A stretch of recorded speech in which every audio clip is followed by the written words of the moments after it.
Hi everyone, let's talk about Flatline. So I've played this about 6 or 7 times now, mostly solo, a couple of times 2 players, but I have been loving this. I should say up front that Fuse is, has to be our most played game. I can't remember the last time I checked. We played it about 90 times, something like that. It's, as I said at the beginning of the playthrough, it's a 10-minute game, it's a filler game, so you can, just keep playing it, and we had a huge run of when we were trying to win it on insane difficulty, and it took so long, and we did it, and I think we've kind of given it a little bit of a break because of that.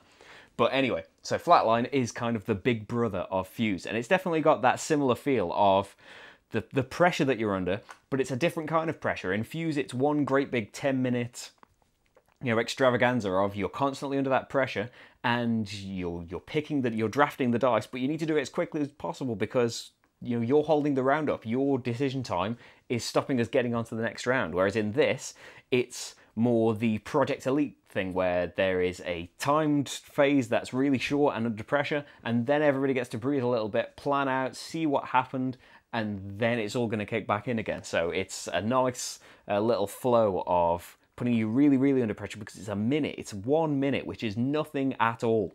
And you need to make all of these decisions. And then it lets you breathe a little bit and you get to, see what else is coming out to get you. The emergency cards are really, well, they're not nice, they're really annoying, but that's good.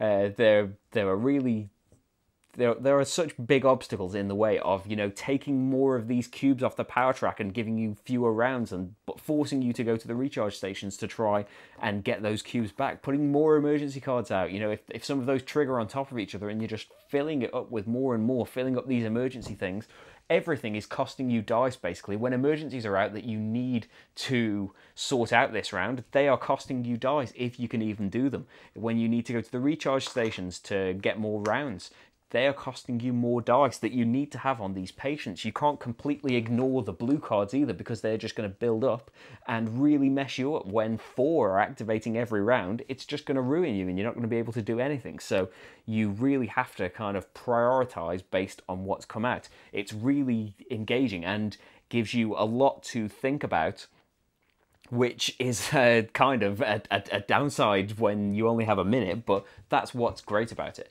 You're going to have to like real-time games in the first place, and especially dice. The look of the dice can be a problem, as I said at the end of the playthrough, when I just needed to keep re-rolling and get those dice. I was lucky and managed to get those, but there are plenty of times when I've been playing and you can use all 5 of those re-rolls and you just don't get any of the multiple symbols that you needed to be able to do anything in that round, and it turns out you wasted all your dice on the re-roll track and now you still can't do anything.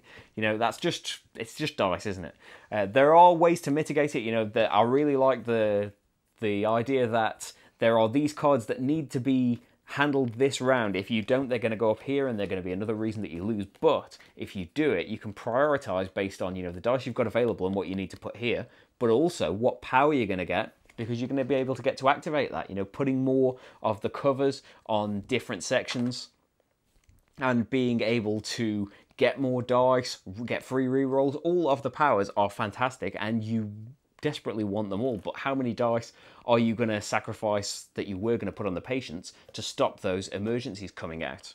There are a few downsides that I've seen so far. The thing that I mentioned where you can just be re-rolling and using all of your powers and everything, and just because it's dice, you just don't get what you need. That's a factor in Fuse as well, on a smaller scale, because you're not really re-rolling things, you're drafting things there and just trying to come up with a plan.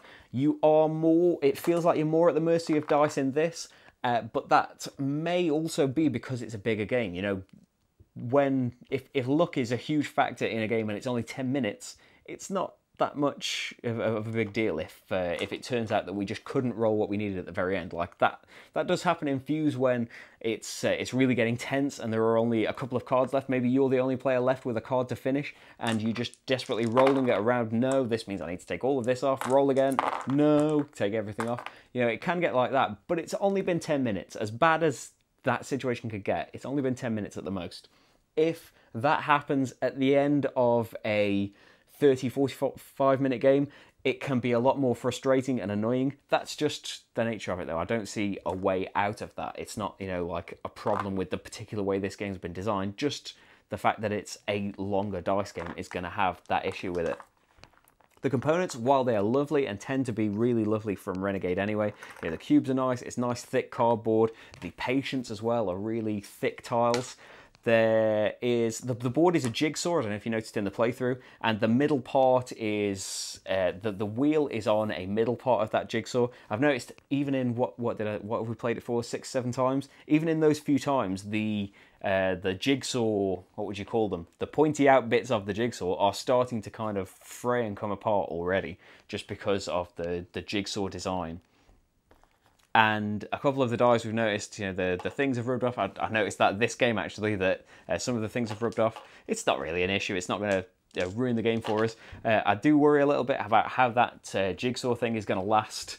If we end up playing it as many times as we played Fuse, then I don't think it's going to last through that, and we'd need some other kind of solution, really. But that's about what I'd have to say negative about it. The app is really, really good because you don't need it as much, because you are just timing, you're not going to get scored on. The Fuse app was really nice because you get a score at the end of Fuse based on the difficulty of the bombs that you manage to do and the time you've got left and everything like that. Because this is a round by round game and not just one great big time, you can't score like that by having a certain amount of time left. Maybe it would be nice if there was a way of scoring it. I don't know how you could, I'll say that up front, but maybe number of rounds left or number of emergency cards that you've still got left at the end. It would be nice to have some kind of score to beat like you did in Fuse. That was another, we loved the game anyway, but that was another thing egging you on to just have one more game. You were 2 points off your highest score that time. Why don't you try one more time? Or, you can step up the difficulty. And you can in this as well. So I just played at the training difficulty, the most basic one. As with Fuse and putting more cards in the deck, you put more patience in the stack that you need to do in the same amount of time. On top of that, there is the extreme difficulty where normally you've got this, and this is how many cards you're going to be drawing each round in a 1- and 2-player game anyway. But you can go on extreme mode and you will be drawing a lot more cards as well. So you do have options in the difficulties and things, but I was talking about the app. So the app is just a 1-minute timer basically, but the things that it's got around that of it acts as a player aid as well, because this is nice. It's got all of the symbols that you need if you don't want to use an app. It's got all of the symbols to remind you the steps. Then time yourselves for a minute and do these 3 steps. The app, though, tells you exactly what those steps are every time. So when you're learning the game, or if if someone was unsure and they were a new player, you could just, you're going to be the person with the app, and you can tell us what to do, and you will learn the game that way because it reminds you every step of the way. You don't need to remember that much. I suppose just the other symbols of where the what the symbols mean of who can put what where, which comes into play a lot more with more players as well. I'll say that's probably going to be more of a thing to think about with more players, because the thing where you need exactly 2 people or 2 or more people in a 2-player game, that's not a problem, is it? It's always us 2, but it's going to be an extra thing to think about in a game with more players. The solo mode as well. I'm not a designer, so I've got no idea how anything could have been done differently. It is very hard trying to think of 2 players at the same time when you only still have a minute, when you've got double the amount of dice and you've got to look at everything on the board. It is a lot harder. Maybe that's fine though. Maybe that is balanced out by not having to discuss with another person what to do. But when we've played the 2-player games, it is so much, the game itself isn't so much easier, but it's just so much easier on your brain that you don't have to take care of absolutely everything. The other person can be going, well, what about this thing? Remember, we need to do this thing this round. Oh, what about this? You've got the perfect dice for this. It's nice to have that back and forth that you don't get from the solo mode. I've really, really, really enjoyed this. I have criticisms of it, as I said, that I wouldn't have of Fuse, but I love that a big brother of Fuse exists, that if we want that hectic, stressful dice rolling experience, but we don't just want a 10 minutes filler of it, and we want a game with more intricate decisions and more to think about, while still being a bit of a random dice game. There is a lot to think about in this, and when you're going to get your powers, when you're going to use them. Are you just going to save them and never end up using them, or is this the perfect time? Have you been saving them and then this blue card comes out that means no, you can't use any this round, and now you're completely stuck because you've been saving them until the end, and now it's the end and now you can't use them. There's some brilliant things that happen, and I really, really love this, and I can't wait to keep trying it more. So that is Flatline, everyone. Thanks for watching, and I'll see you for the next game. Bye.